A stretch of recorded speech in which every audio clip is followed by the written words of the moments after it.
दोस्तों, मैं मनीष शाही थर्ड आई astro research centre की सीरीज़ में आपका फिर से वेलकम करता हूं। बहुत बार हमारे जो व्यूवर्स होते हैं उनकी मुझे मैसेजेस आए कि कौन सा ऐसा होरोस्कोप होता है जिसमें पूरी स्ट्रेंथ होती है और कौन सा ऐसा होरोस्कोप होता है जिसको हम बिना ज़्यादा डीप एनालाइज किए ये जान सकते हैं कि ये होरोस्कोप बहुत अच्छा है। देखिए, सबसे पहले जो हमारा D1 चार्ट होता है वो हमारा एक ओवरऑल हमारी लाइफ को रिप्रेजेंट करता है। तो कौन से घर ऐसे होते हैं जहाँ पर हमें ये देखना होता है कि उन घरों की कंजंक्शन से हमें रिजल्ट्स आ सकते हैं।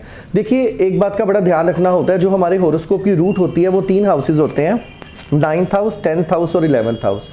9th हाउस हमारे ओवरऑल भाग्य को रिप्रेजेंट करता है, 10th हाउस हमारे कर्म को रिप्रेजेंट करता है और 11th हाउस हमारे लाभ को रिप्रेजेंट करता है। हमारा पूरा का पूरा जीवन हमारे भाग्य, हमारे कर्म और हमारे लाभ के ऊपर डिपेंडेंट रहता है। लाभ का मतलब सिर्फ लाभ ही नहीं होता, लाभ का मतलब होता है हमारी इच्छाओं की पूर्ति। और ये इच्छाओं की पूर्ति या जो हमारी ज़िंदगी का गेन होता है, ये हमारी ज़िंदगी में समय समय के अकॉर्डिंग चेंज होता जाता है। बचपन में माँ बाप की तरफ से गेन होना, अच्छे माँ बाप के घर पैदा होना, या हमारे जन्म के बाद माँ बाप के घर में मनी के रिलेटेड या किसी भी तरीके से अच्छा रिजल्ट्स आने स्टार्ट हो जाना।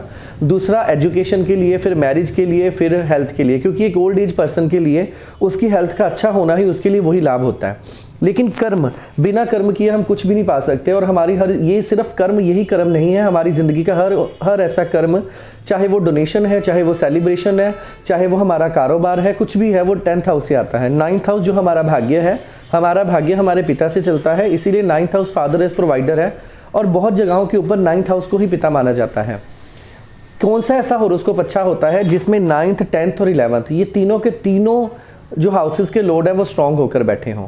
जैसे कि मान लीजिए मैं कोई भी लग्न बनाता हूं, मैं यहाँ पे 3 नंबर लग्न बना लेता हूं।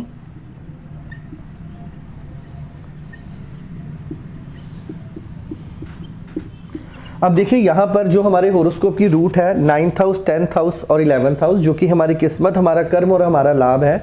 अगर हमारी किस्मत वाले घर का लॉर्ड जो है वो सैटर्न है, इस घर का मालिक हमारा गुरु है और इस घर का मालिक हमारा मार्स है। मतलब इस होरोस्कोप की जो रूट है, इस होरोस्कोप के जो बेसिकली मेन हाउसेस हैं, उनको 3 प्लैनेट रिप्रेजेंट कर रहे हैं, सैटर्न, जुपिटर और मार्स। अगर इस होरोस्कोप के अंदर किसी भी तरीके से शनि गुरु और मंगल कंजक्ट हो जाए किसी भी पॉजिटिव हाउस के अंदर, चाहे वो धन वाला घर हो, चाहे वो लाभ वाला घर हो, चाहे वो कोई भी केंद्र या त्रिकोण हो, ऐसे जातक कोई भी कारोबार अपनी ज़िंदगी में कर सकते हैं और ऐसे जातकों को जनरली हर काम में गेन होता है।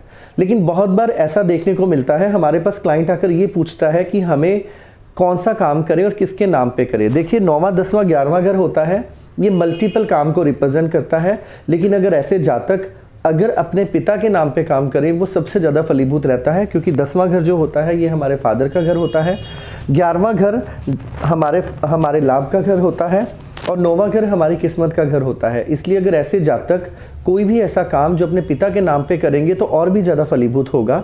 लेकिन हमें इस बात का ध्यान रखना है, इन तीनों घरों के मालिक अगर किसी भी अच्छे घर में कंजक्ट करें तो वो जातक उस घर के रिलेटेड काम कर सकता है, या वैसे भी जनरली उसको जो प्रॉफिटेबिलिटी है वो बहुत अच्छी होगी। लेकिन कई बार इसमें ऐसी पोजीशन आ जाती है, 2 घरों का मालिक अच्छा होगा, एक घर का मालिक नज़दीक होगा, तो वहाँ पर ये योग थोड़ा कम हो जाता है। इसी को ही भाग्य योग कहा गया है, इसी को कर्म योग कहा गया है। तो इसीलिए ये जो योग होता है, खास करके 9वें, 10वें और 11वें घर की कंजंक्शन अगर धन और लाभ में हो जाए तो जातक कोई भी काम कर सकता है। बस अगर किसी और घर में होगी तो हमें उस घर के काम को लिंक करना पड़ता है। तो इसीलिए जब कभी हमारे होरोस्कोप में ऐसा कोई भी हमारे पास होरोस्कोप आए, उसमें 9वें, 10वें, 11वें घर को लिंक करें और देखें कि वो कैसे बैठे हैं। उनका एग्जॉल्टेड होना, उच्च का होना, अपनी राशि का बैठा होना होरोस्कोप में एक पावर लेकर आता है, जो कि अपने आप में एक बहुत अच्छी बात होती है। तो इस प्रकार अगली बार हम किसी और नए योग के साथ मिलेंगे। तब तक के लिए आप हमारे चैनल को लाइक, सब्सक्राइब और शेयर ज़रूर करें।